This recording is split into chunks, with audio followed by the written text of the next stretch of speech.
Good morning. Good morning. Good morning. Hey, can we make some noise for live stream audience this morning as you join us? Love you guys. So glad you're joining us. Man, is it cold out there? It's cold. I don't know where you are watching from, but it's a little chilly. It's a little chilly, but it's nice and toasty here, so we love the fact that you're here. How many of you, I've been taking a survey, so I need you to participate. How many of you would admit that you've actually, not that it's a bad thing, but you would admit that you've traveled by Greyhound bus? Anybody? Greyhound. Greyhound, 1, 2, 3, 4, 5, 6, 7, 8, 9, 10, 11 maybe, or maybe you just did this. That's awesome. Okay, so the earlier service, I'll tell you, at 9 o'clock, they were like, I don't know if I want to admit that. I don't know. But I took my first Greyhound bus first week in coming to the U.S., first week. Came to Miami and then took a Greyhound bus all the way to Charleston, South Carolina. How long of a trip do you think that is? Yeah, 365 hours. Because it took 17 hours to get there. Along the way, the bus would stop, you know? And here's the thing, my frame of mind is like I grew up in Kuwait, and so you can actually go from one end to Kuwait to the opposite end in 2 hours. And so I'm like, where are we going? How big is this country? And so we finally get there, and I got to tell you that during the trip, though, something really interesting happened. The bus left me. So basically, yeah, true story. Okay, if you don't know the story, I wrote a book about that, not about the bus, but anyways. But it's really true. It really did happen, and so it would stop occasionally, and for a little bit, for a couple of stops, I didn't really want to get off the bus, but then I thought, you know what, I got this, I'm fine. So I got off the bus, and when I came back to get on the bus had gone, left. Okay, and again, true story, my dad convinced me to put $80 in my shoes. It's a Pakistani thing, I don't know. Maybe it's an Indian thing. We got some Indians in the house, right? Yeah, see? Okay, so it's a Pakistani Indian thing. And so those $80 saved my life because I paid for a cab driver to catch up to the bus. Seriously, caught up to the bus. Everything was good. Everything was fine. Here's the deal. I tell the story to my kids. My kids know it and all that. Asher knows it. He's sitting right here. Did not tell them, though, that why I took a break and why I actually did not notice that the bus was gone. Here's the story. Confession time. I used to smoke. Yeah, sorry, but I used to smoke. So, I smoked. And so from 17 to 18 years old, I smoked. I'd just gone through a war, so excuse me, okay? And I did, Gulf War. And so I got off to smoke, and that's why I missed the bus. Now, what's funny, though, is at that instance, it stopped my addiction. That was it. That was so traumatic, I stopped smoking. And really, I did. But people still ask me if, I don't know why, here and there, hey man, do you have a light? Like, do you smoke? And I think, here's my thing, I don't know if I'm judgy or whatever, but I think there's certain people you would never ask. You're just like, no. Then there's some people who are like, he's probably. I'm one of those guys. I am. So I get it all the time. Hey, do you have a light? Do you have a light? The reason why I bring this up is because I want to ask you this question, this big idea. Could it be possible that God is asking us, do you have a light? You're like, what? What? Could it be possible that humanity may be asking us, do we have a light? Could it be possible? Because when people ask me if I have a light, I kind of think, okay, I have two thoughts. One, why did you ask me? Do I look like? Well, I don't know. And the second is that, oh man, I really want to help you out because I know you want some relief or you want something. I just want to help you out. And I kind of feel this thing. So I'm wondering if it's going to be possible that during this time, and such a time like this in our nation, in our country, could maybe the world be asking, hey, do you have a light? Like, I need some relief. Do you have something? Do you have something? Do you have a light? Now, some of you guys are thinking, oh, yeah, I totally resonate with that. Others of you are like, no, seriously, I need a light. Like Wednesday, I started smoking again. I mean, like, come on, okay? If I don't smoke, I'm going to Canada with Miley Cyrus. I mean, something's happening. Let me just tell you this. Let me just say this. This Mosaic is a safe place. I want you to understand this. Safe place. We have people on either side of the camp here.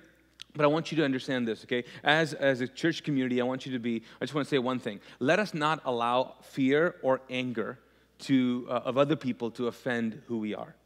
Let's not do that, okay? We're better than that, Okay? We have the power of God in us, and most of us understand that. Others of us are seeking it. That's why you're here. That's why you're watching. And so let's not do that. Let's not let other people's emotions offend us and mess us up.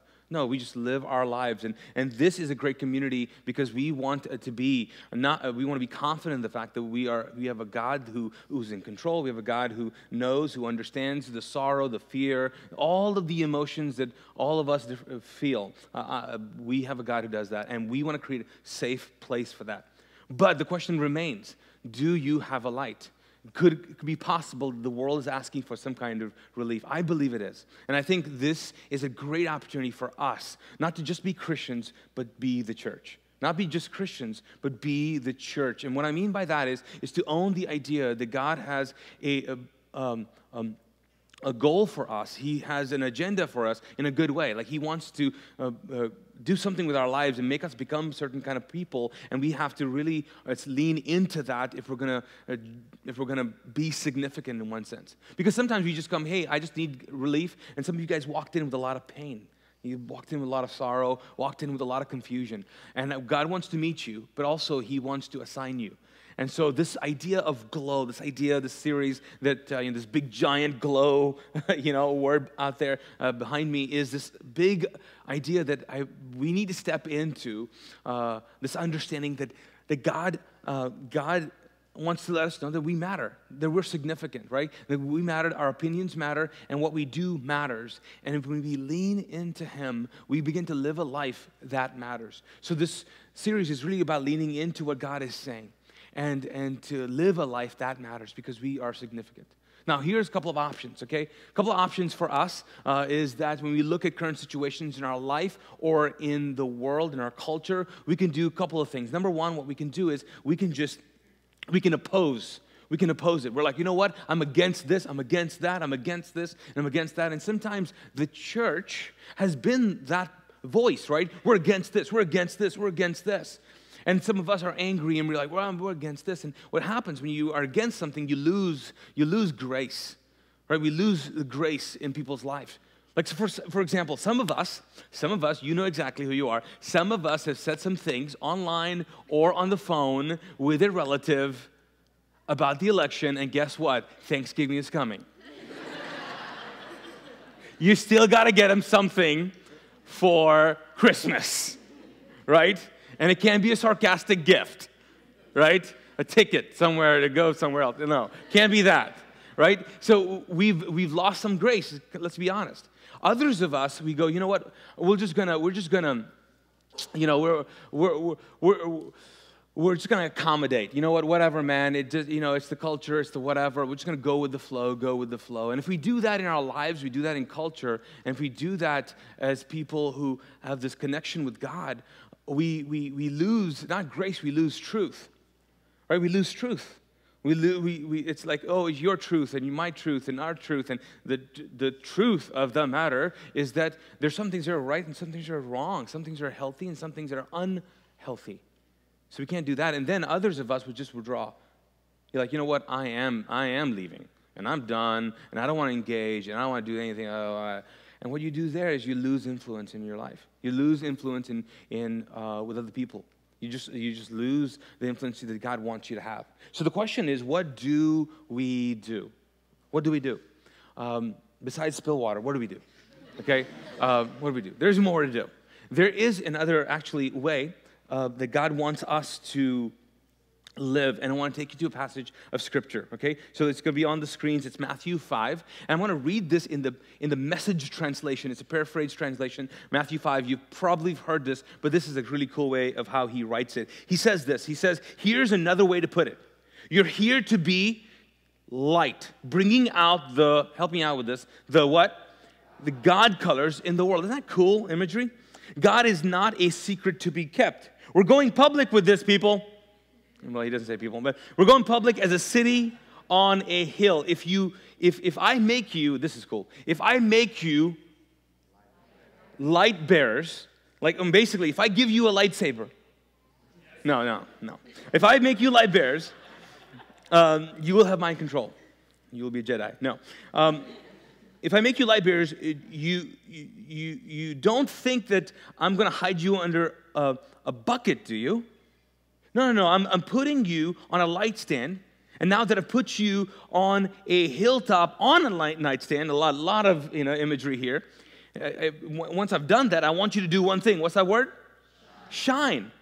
Be an open house. Be generous with your lives. By opening up to others, you'll promote people to open up with God. If you live open lives, he's talking to us, you'll cause other people to be open to God. And to this God who is what he calls a generous Father in heaven. Well, the option here is, what he's saying here is, I want you not to withdraw, not to accommodate, not to oppose. I want you, in fact, to engage. Because all the others are lose-lose situations. This is a gain situation, because when we engage, we gain what?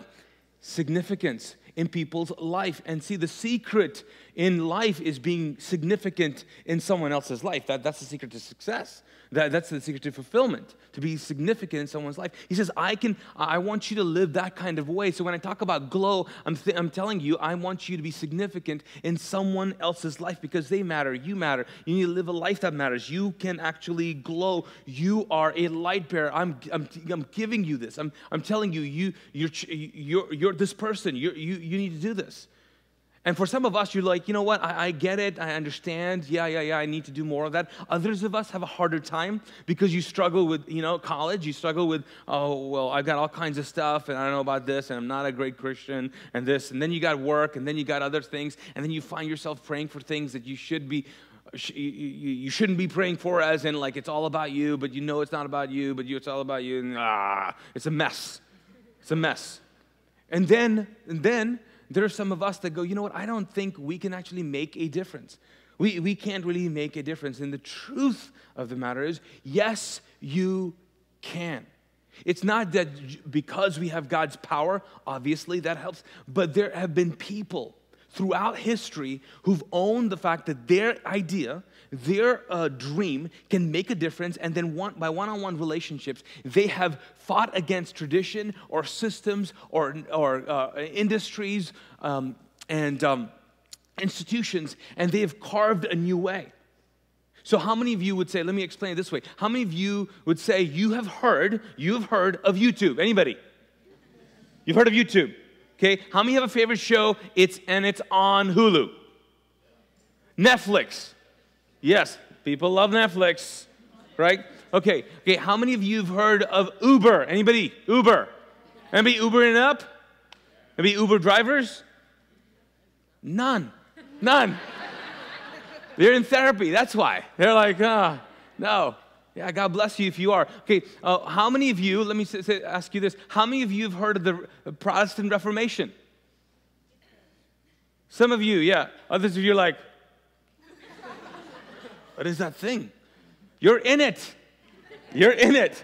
Let me explain. Those things are so diverse, right? All these things, what do they all have in common?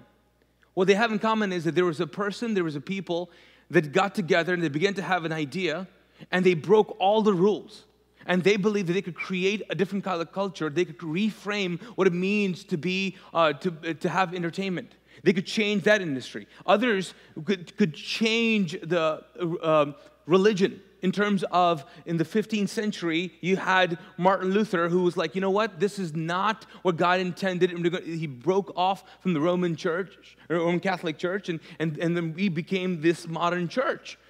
Again, people who said we could defy and come against institutions and cultures, and we can reframe this. People who believed it so much, and they began to actually make and create change. So yes, we do have the power to do that. I was speaking at a conference recently, at a multi-ethnic church conference, and basically it was people who actually lead or want to lead a church that's multi-ethnic and highly diverse. And so I was speaking at it, and I'm so amazed at the fact that there's people that are going, okay, how do we do this? Can we do this? Is it okay? Should we do this? And it bothered me. I was like, are you kidding me? Because right now, I mean, you've probably heard this, and if you haven't heard it, you know this, is that Sunday is the most segregated day of the week.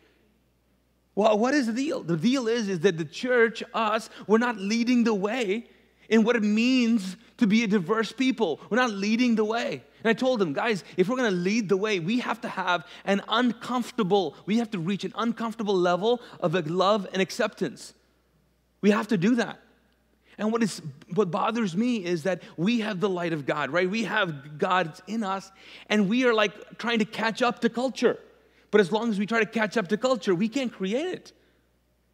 And I remember talking to one of the guys, I was like, you know what? It bothers me that someone else, other organizations out there are telling me how to love. They're teaching me how to be accepting.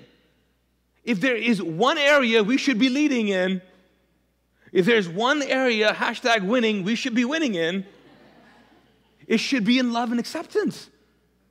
I mean, we got to show don't get me started. Anyways. So I just think sometimes I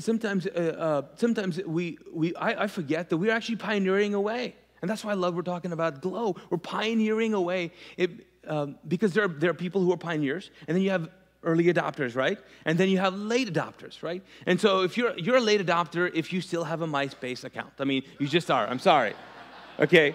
And you're trying to update it with your BlackBerry, my friend, time has moved on, and so has MySpace. I think Justin Timberlake has it now, and it's a music thing. Anyways, but there are pioneers, though, people who believe, you know what, regardless of what's going on, regardless of what this industry, this area looks like, we can pioneer a new way. And I love Mosaic because we are doing that. It's sad that we're the few who are pioneering the way of what church and what heaven needs to look like, but come on. I'm glad we're doing it. So if there's any group of people here or watching, any group of people that need to own this idea of what it means to glow, it needs to be us. That we are light bearers. That we bring out the color in this world. That God has called us to be a city on a hill, to shine. We need to be the people who do that. And maybe humbly just lead the way. But what does it look like? What does it look like? What does it mean to you? What does it mean to us? So this is part one of the conversation that we're going to have this month. So I want to give you kind of like this idea of what does it really look like to have the light of God in you? Because the question you have to ask is, do I have the light of God in me? Do I? I mean, I'm kind of figuring things out. That's why I'm watching. I haven't really attended. I'm like trying to figure this out. I mean, what does it look like to be chosen, to have God's favor in my life, to His presence in my life and all that? What does it look like? Great question. I'm so glad you asked. So glad you asked. All right, so let's go into the scriptures here. Let me take you to a passage you've probably heard before. It's in John. So it's in the Gospels, and John is one of the Gospels, and it's chapter 8. And I'm going to read you this story, and you might have heard it before. But I'm going to read you verses 1 through verse 12. And I think when you combine the last verse with the rest of the story, I think it's illuminating. Okay, so this is Jesus, right? It starts off and it says here, Jesus returned to the Mount of Olives. But early the next morning, he was back again at the temple. A crowd soon gathered, and he sat down and taught them. And he was speaking to the teachers of religious law and the Pharisees. As he was speaking, the religious law and the teachers and the Pharisees brought a woman who had been caught in the act of adultery. So, just to catch up, basically, he's at the temple. The scene is he's talking to people who want to listen to him, right? Okay, and then it was kind of an open, kind of a temple situation, not a closed room or something like that. And then you've got these religious people who belong to the temple. They come in, and they've got this woman, and they throw this woman down in front of Jesus. And they go, hey, this woman is caught in the act of adultery. And that's what they say. Teacher, they said to Jesus, this woman was caught in the act of adultery, and the law of Moses says to stone her. What do you say?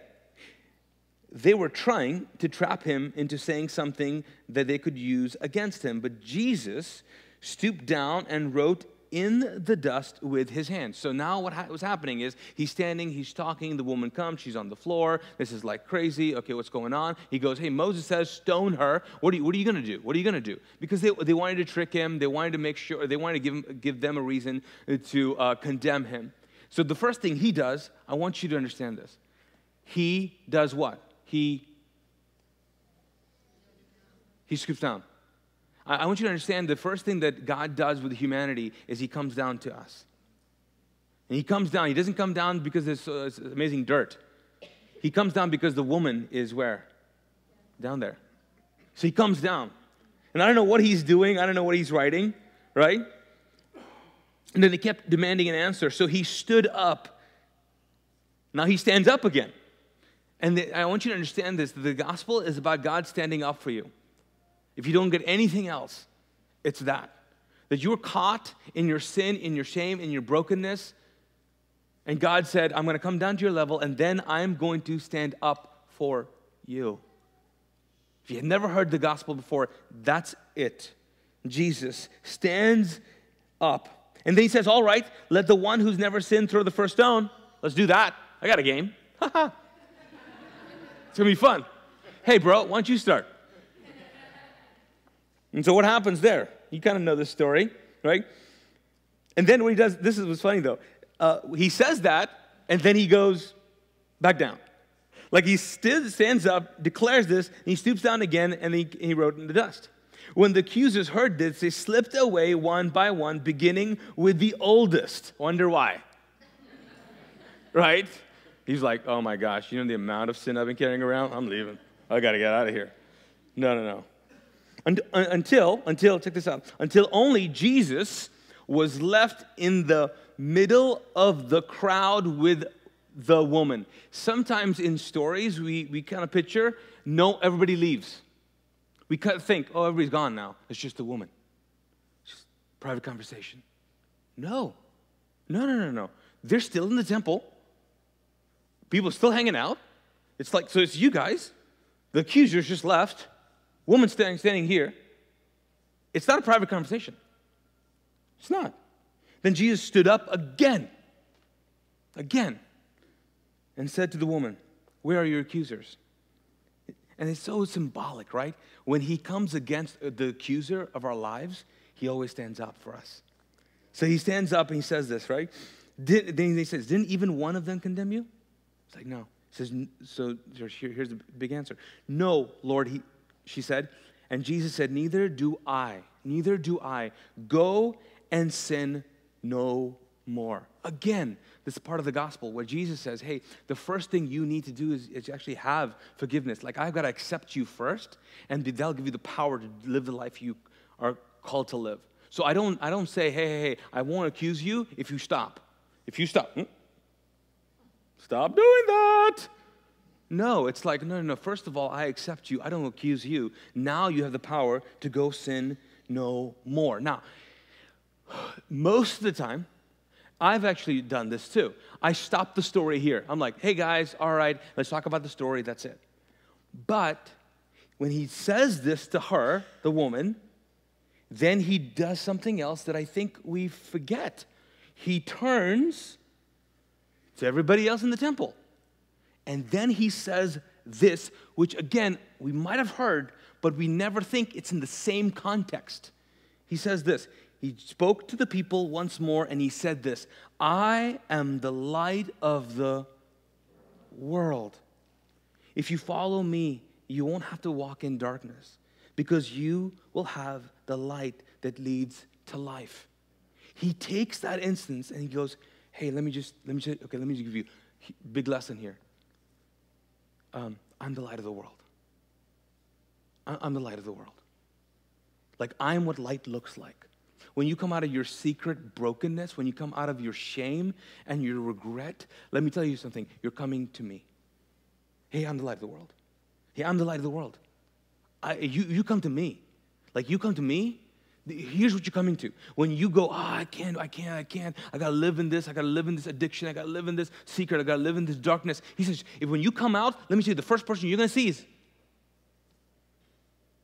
is me. I'm the light. I'm the light.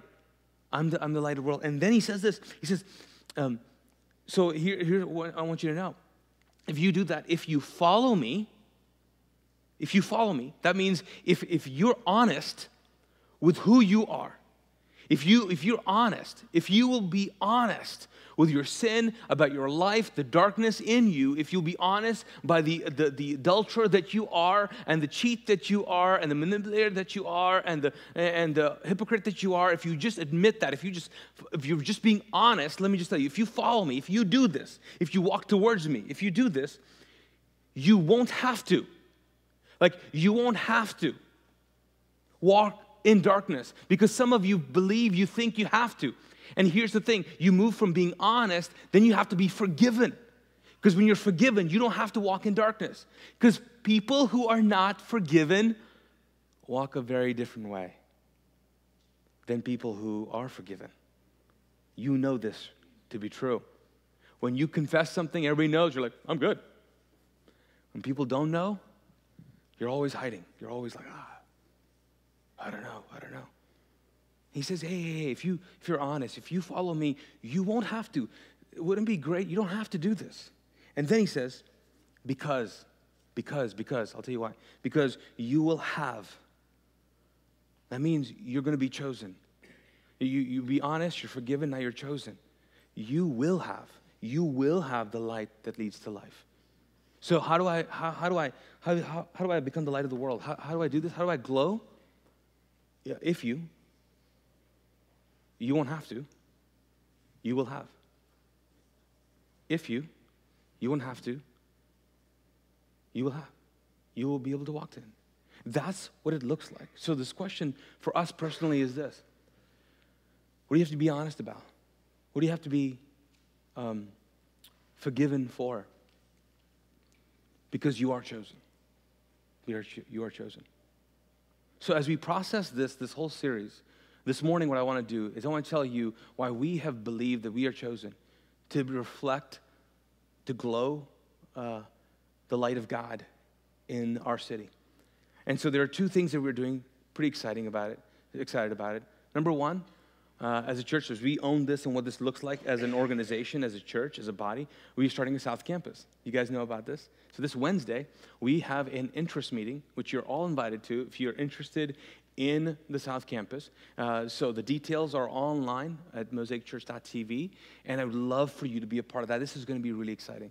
Second thing we're going to do is and we've been doing something like this for the past 3 years. We come together, we pray together, and we kind of go, okay, how can we engage? How can we be a light during this season? So I want to talk to you about what we're going to do, but you know what? There's a guy who does such a better job, so we're just going to watch this video. He's so much better than I am. So let's watch this.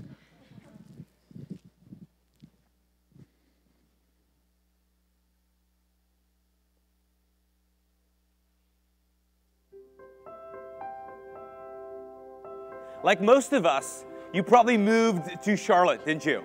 11 years ago, I did, and I've fallen in love with it. I love the creativity and the beauty of this city. I love the fact that God has called us to be in this city, to pray for this city, and to invest in this city. Charlotte was built on the creativity, the investment of so many people and of so many generations. So this year, for our Christmas offering, we are coming together to collect $50,000 to invest in the next generation. And with these resources, we're going to hire full-time personnel to invest in the relationships of middle school and high school students, and to create powerful environments to grow the next generation of spiritual leaders of our city. Now, we all hate to admit it, but we're all getting older. I mean, some of you have been 38 for, 7 years now. I mean, come on, we know who you are. And yeah, I'm talking about you. But the truth of the matter is that getting older is a privilege, because not everybody gets to do that. And investing in the next generation is a privilege as well, and everybody should do that. Sunday, December 11th is the date to remember. That morning, we're all going to come together and bring our gifts. We're all going to ask God what we should give, and we're going to sacrificially give to invest in the next generation. And I want you to be a part of that. We all need to do this.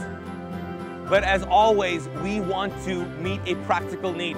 Did you know that there are families, there are kids that are undernourished during Christmas?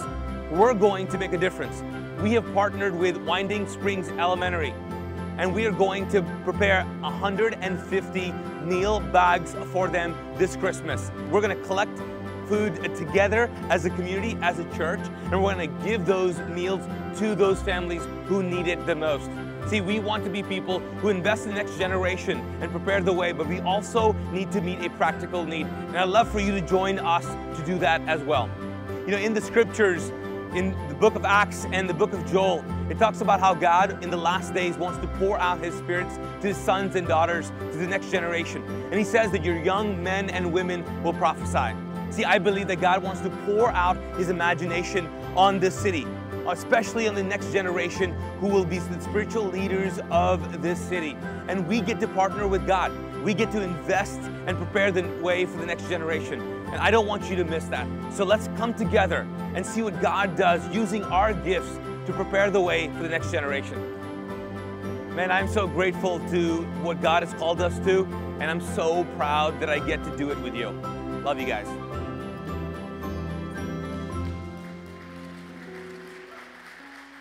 Yeah, we're excited. We're so excited about that. Won't you stand? So I want to read you a passage of scripture really quick. It says, "But you are the ones chosen by God, chosen for the high calling of priestly work, chosen to be a holy people, God's instrument to do His work and speak out for Him, to tell others of the night and day difference that He made for you, from nothing to something, from rejected to accepted." So this morning, as we close this time, I think we need to respond to God's love for us. For some of you, it's for the first time. You're gonna be honest. You're gonna say, you know what, God, I think you know everything. I'm the woman caught in adultery. I'm this person who, you know my sin. And what He's asking you is that, hey, would you just be honest? Because you will be forgiven. And then you will be chosen to be His instrument.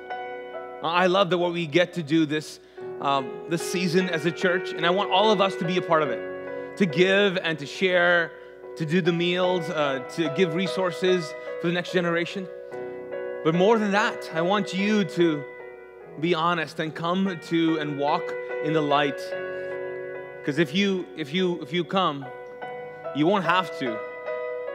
You won't have to walk in darkness, and you will have the light of God in you.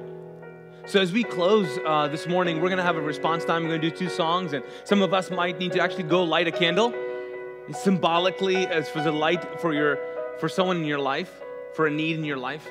Others of us, you're going to receive communion, again, reminding yourself. And for some of you, it might be the first time you receive communion as a person who says, you know, I want to follow Jesus.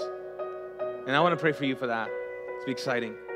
But let's respond to what God's doing in our lives, and let's engage the world that we live in. Let's pray together.